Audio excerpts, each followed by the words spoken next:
Eu cumprimento a igreja com a paz do Senhor Jesus. Todos que estão aqui, sintam-se à vontade, sintam-se em casa. Aqui é um local onde nós adoramos o Senhor Deus e possamos sair aqui transformados pelo Santo Espírito de Deus. Gostaria de trazer uma mensagem rápida aqui para a igreja sobre o tema amparo.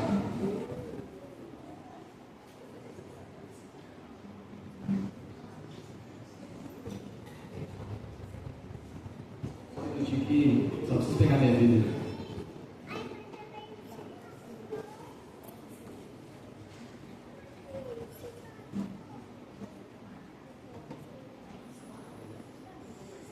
Mas bom, dando sequência, muitos aqui chegam às vezes desamparados com algum problema, alguma dificuldade que acontece, né? Afinal nós estamos aqui em um mundo de pecados e não é fácil nós passarmos por lutas, porque é muito difícil. Porém, nós temos o nosso Deus para nós confiarmos nele e entregar a nossa vida a ele somente. E nessa semana, nossos irmãos soubessem quanto foi difícil, porque para montar a programação, sabe, estava sempre me auxiliando.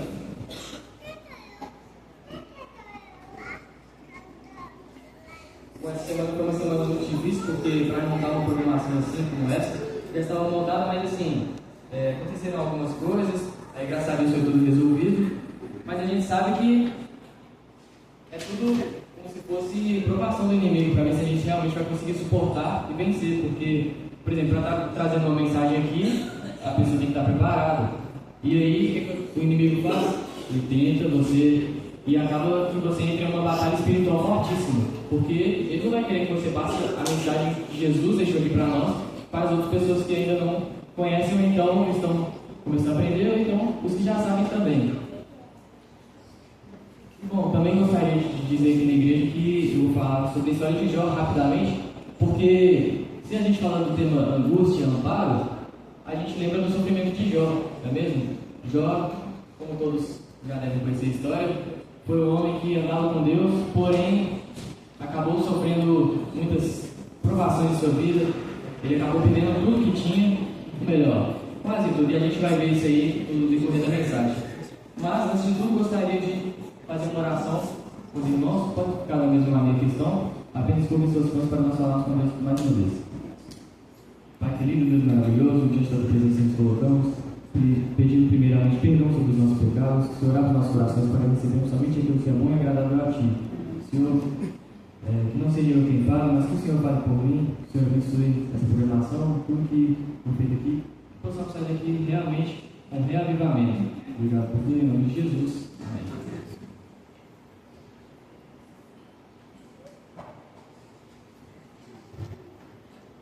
Gostaria que os irmãos pegassem suas Bíblias para abrirem em Jó, capítulo 30, versículo 19 a 21.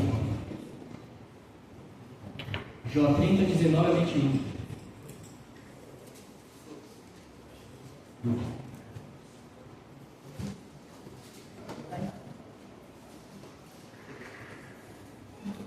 Esses versículos eu achei muito interessante porque eu estava analisando e fiquei pensando.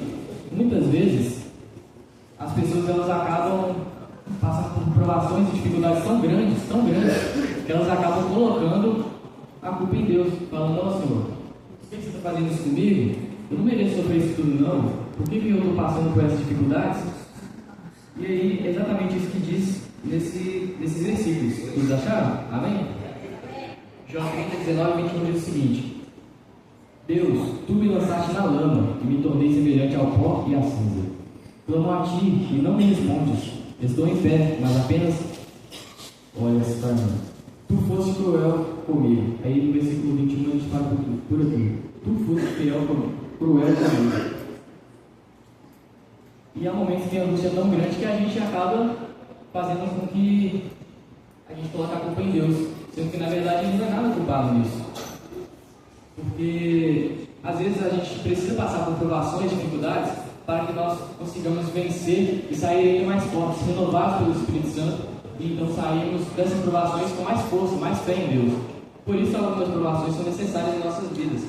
Mas uma coisa que a gente não pode fazer é colocar a culpa em Deus, porque Ele não é culpado de nada. Até porque se a gente for buscar desde o princípio, Deus não queria que o pecado entrasse no mundo, mas por causa da desobediência do homem, o pecado entrou. Então, nada mais justo do que nós, seres humanos, pecadores, vários, passarmos por dificuldades, não é mesmo? E Jesus, ainda assim, com o amor que Ele tem por nós, Ele foi e morreu na cruz por nós. Sendo que, na verdade, quem deveria morrer éramos nós. Só que por causa do seu amor, fomos nós, foi Jesus que morreu na cruz por nós. E agora eu vou falar sobre uma dor terrível, que é a dor do luto. Onde, quando você perde alguém, com certeza, alguns irmãos aqui já devem ter perdido pessoas queridas, entes queridos. E é uma dor muito grande. É uma dor que é uma perda de uma pessoa especial. Você acaba sentindo-se desorientado. A princípio, se você ainda não tem a convicção, a certeza de que a pessoa só está descansando, e depois você vai vê-lo no céu, tendo essa fé. Mas mesmo assim, mesmo você tendo em mente que você ainda pode encontrar essa pessoa no céu, quando Jesus voltar, ainda assim é uma dor muito grande, a dor do luto. Nós sabemos que é um momento muito difícil na vida de todos. Mas aí, uma coisa que acontece muito quando alguma pessoa morre é o questionamento. As pessoas começam a questionar o porquê. Nossa Senhor, por que fulano morreu? Ele era tão bom. Por que filho de fulano morreu? Era uma pessoa boa, trabalhadora, uma pessoa que não merecia morrer. Agora, enquanto tem bandidos, pessoas criminosas que estão aí pelo mundo, as pessoas fazem de tudo errado, mas ainda continuam vivas. Igual o exemplo do Lázaro, aquele serial killer, né? Demorou, ele se custou a morrer. Aquele cara, ele era uma pessoa muito ruim e continuou muito vivo, por muito tempo, né? Comparado ao que a gente já imaginava. Mas assim, as pessoas começam a questionar, né? Por que fulano era tão bom, mas mesmo assim ele morreu? Mas a verdade, os questionamentos, eles muitas vezes são importantes para que a gente consiga crescer espiritualmente. Mas aí, voltando para a história de Jó, ele perdeu tudo. Perdeu seus filhos, filhas, servos, riquezas e saúde física. Mas a verdade, Jó, eu disse que ele perdeu tudo, mas ele não perdeu tudo, porque ainda sobrou sua esposa. A esposa dele continuou viva. Só que aí está, a esposa dele, ela viu o sofrimento de Jó e ainda assim falou para abandonar o Deus e morrer. Ou seja, ela estava tentando fazer com que Jó desistisse de tudo, que passe embora, como diria na gíria de hoje em dia. E nessa vida a gente passa por muitos momentos assim, onde as pessoas elas não vão querer o seu bem. Ou então as pessoas vão querer você bem, mas não melhor que elas. E aí o que acontece? Elas vão ver que você está conseguindo crescer, vai ver que você está com saúde, que você está bem espiritualmente. E no caso de Jó foi o contrário, né? Jó estava totalmente perdido. E ao invés da esposa dele, que é a companheira que deveria apoiá-lo, ela não, mandou abandonar o Deus, o nosso Deus, e morrer. Ou seja, ela estava mandando Jó desistir de tudo. Mas eu disse que ele perdeu quase tudo, né? Ele não perdeu só os filhos e os bens, mas ele restou a sua esposa e restou outra coisa também, que é o principal, é o ponto-chave. Jó não perdeu a fé, ele perdeu tudo, menos a fé. E talvez pela fé a gente nem estaria aqui, porque nós temos a fé em Jesus, nós cremos que Jesus é o único Salvador, e nós estamos aqui. E se nós não tivéssemos fé, talvez a gente estaria em casa, dormindo, mas você veio aqui nessa manhã para abrir seu coração e Jesus entregar sua vida a Ele. Então, Deus, Ele reconhece o seu esforço para você estar aqui, para você sempre diariamente buscar a Ele. E agora, se eu quisesse resumir a mensagem, seria em João 16:33, que diz o seguinte: no mundo passais por aflições, mas tende bom ânimo, eu venci o mundo. Então, a partir do momento que você aceita Jesus, melhor, vou voltar a partir do momento do pecado, né? Antes de você aceitar Jesus, você está no mundo, correto? E no mundo, você passa por dificuldades. Mas quando você aceita Jesus, você vai continuar passando por dificuldades. Porém, são dificuldades que você vai ter Jesus ao seu lado. Você vai ter Jesus para confiar. E ele não disse em nenhum momento que a gente não passaria por dificuldades. Pelo contrário, aqui no versículo diz: no mundo passais por aflições. Mas aí ele anima a gente, porque ele diz que ele venceu o mundo. E a partir do momento que a gente aceita Jesus como nosso Salvador, o que acontece? Vem as responsabilidades.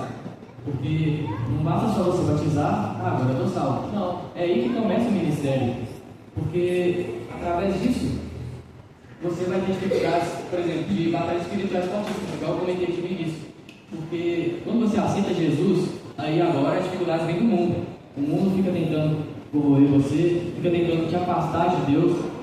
E aí é uma batalha muito forte. Mas é aquela coisa, é melhor você passar por sofrimentos tendo Deus ao seu lado, você estando nos caminhos de Deus, do que passar o sofrimento sem Deus, não é verdade? E agora mais um versículo sobre o amparo de Deus para conosco. Gostaria que os irmãos abrissem Isaías 41, no versículo 10.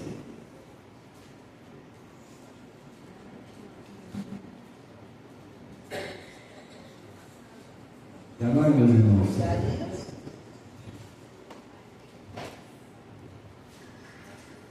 a mensagem que Deus quer passar a todos é o seguinte.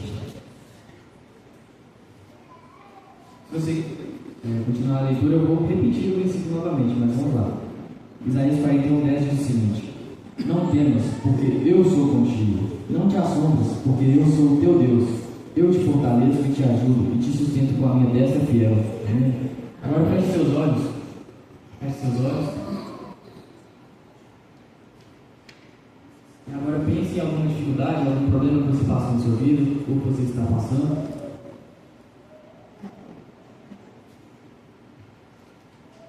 Não pense que sou eu que estou falando, mas pense Deus falando a você, continuando de olhos fechados. Não temas, porque eu sou contigo. Não te assombres, porque eu sou o teu Deus. Eu te fortaleço e te ajudo, e te sustento com a minha destra fiel. Amém? Amém. Então, se você chegou aqui com alguma angústia, alguma incerteza na sua vida, se você chegou aqui desamparado, você possa sair daqui com a certeza de que Deus, Ele está contigo. Basta você aceitá-lo.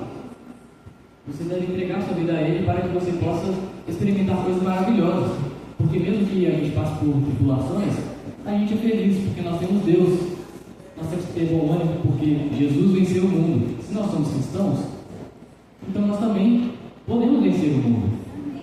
Mas essa decisão cabe a vocês, cabe a todos nós, de aceitarmos a Jesus como nosso Salvador e escolher sempre, diariamente, vivermos o ministério do cristianismo, porque não é fácil, mas com Jesus tudo fica melhor e tudo é vencido com poder.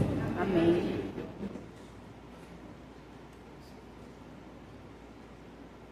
E agora, só para finalizar, João 14, de 1 a 3. É mais um verso, mais alguns versos que Jesus quer falar a você nesta manhã. Eu vou ler aqui, mas se os irmãos quiserem acompanhar, ou então anotar para ler em casa, é João 14, de 1 a 3, que diz o seguinte: não se turbe o vosso coração. Credes em Deus, crede também em mim. Na casa de meu Pai há muitas moradas. Se assim não for, eu vou ter dito, pois eu vou preparar-vos lugar. E quando eu for e vos preparar lugar, voltarei e vos receberei para mim mesmo, para que onde eu estou estejais vós também. Amém. Jesus não quer que você fique fora do céu. Essa escolha, cada um tem que fazer diariamente. As crianças, elas também vão ter esse momento de escolha. Os pais devem conduzir as crianças no caminho de Deus. Mas a partir do momento que ela já começam a entender as coisas, essa escolha já é delas. Infelizmente, muitos pais vão subir ao céu e os filhos ficaram, mas Deus não quer nada disso para ninguém. Então, enquanto ainda dá tempo, enquanto Jesus ainda não voltou, você deve fazer essa escolha. Você deve entregar sua vida completamente a Jesus. A porta da graça ainda não se fechou, ou seja, a oportunidade de salvação ainda não acabou. Portanto, nesta manhã, o que Deus quer dizer é: entregue sua vida a mim, eu vou te dar um amparo e ainda te darei a salvação, a vida eterna. Amém. Então entregue sua vida a Jesus e viva uma vida cheia de paz, esperança, amparo e tranquilidade, mesmo em meio ao caos do mundo. Seja luz em meio às trevas. Amém? Amém. Vamos orar? Vamos ficar de pé?